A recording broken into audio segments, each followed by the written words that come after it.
shop, and the guy at the counter used to tell me that just wait, there'll be a young boy who will come on a scooter. And this boy with curly hair used to get down there and he used to look, he said, this guy is actually one day going to be a legend. It used to be Sachin. He still hadn't started his cricketing career. Why is that story important? That story is important because I think every really big thing in life starts off really small. And I remember seeing him those days, and I used to look at that guy at the counter and say, really? I mean, this, small, young guy is going to become a legend. And then, of course, over time, I think the rest is history. And I do believe that, just like that story, the vision for this hospital is really a big vision. I remember hearing the vision for it the first time when I sat with Ram and Dr. Shetty. There's no hospital of this sort in this country, but Archana and I have had the good fortune of seeing Boston Children's Hospital many times. It's a hospital that's supported by my partners. We are the main donors to it in the West, and we've often felt really terrible that India doesn't have a world-class children's hospital. But at the same time, we've also felt terrible that if we build a world-class children's hospital in India, it should be inclusive for all.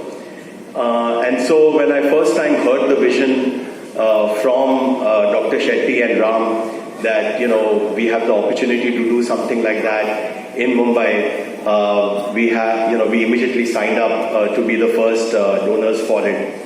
And I feel really grateful that, when I mentioned it casually in a conversation to my good friend Annabelle, who sits on the board with me, she immediately got really excited about it and said, my daughter's a pediatrician and we'd love to be a part of this project. And that's how they joined in this opportunity as well.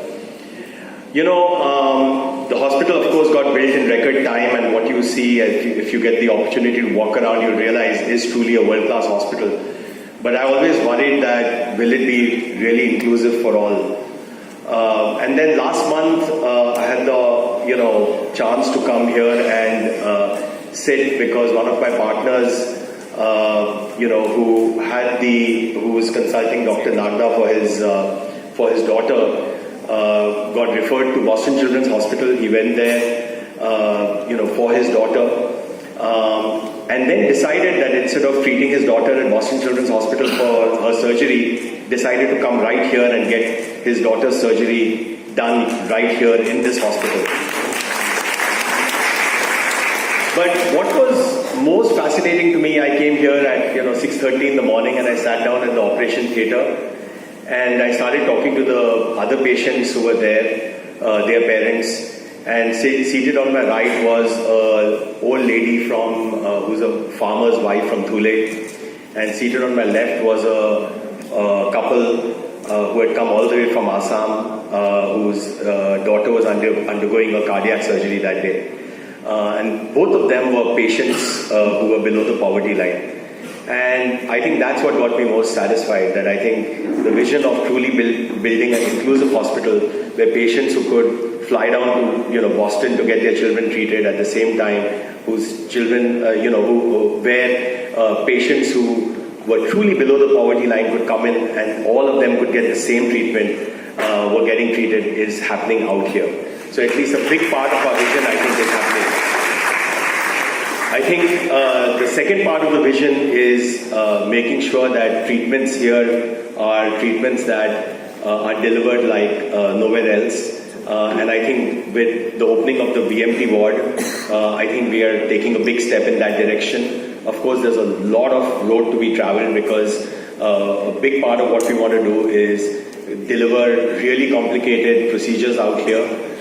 We do not want this hospital to do things which can happen at any other hospital. Often I talk about that to Dr. Odani and Dr. Balsekar and Dr. Kupchandani that, things that happen at Breach Candy and Jaslok or Wadia should not necessarily happen here.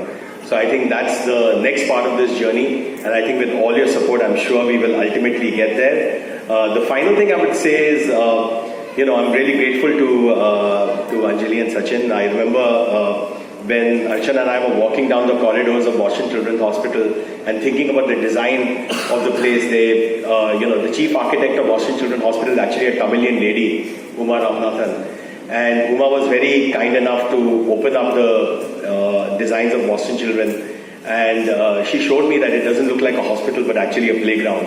And that's where a lot of this place, we took lots of photographs and we came back and showed it to the designers here. But one of the things we noticed is that there's lots of sports memorabilia in Boston Children, things from Red Sox and the other sports teams. So I came back and I was very excited, and I actually messaged Anjali the next day and said, if you have anything that Sachin has in excess, please let me know. And she immediately said, no, come by the house and I'll have a box for you. And I went by actually the next week, and she had a full box, and you walk down the corridor here, you'll find Sachin's bats, pads, gloves all framed. I went to Sadhguru and got them framed, and you'll find a lot of things there. And that's how we have. And I noticed often when I walk by, patients and their families all looking at these things. And the idea is really to create an experience where people don't feel like they're in a hospital, because the people at Boston Children told me that half of patient care is about making sure that patients don't feel like they're in a hospital but in a different environment. So thank you so much for that, Anjali, and God bless you all.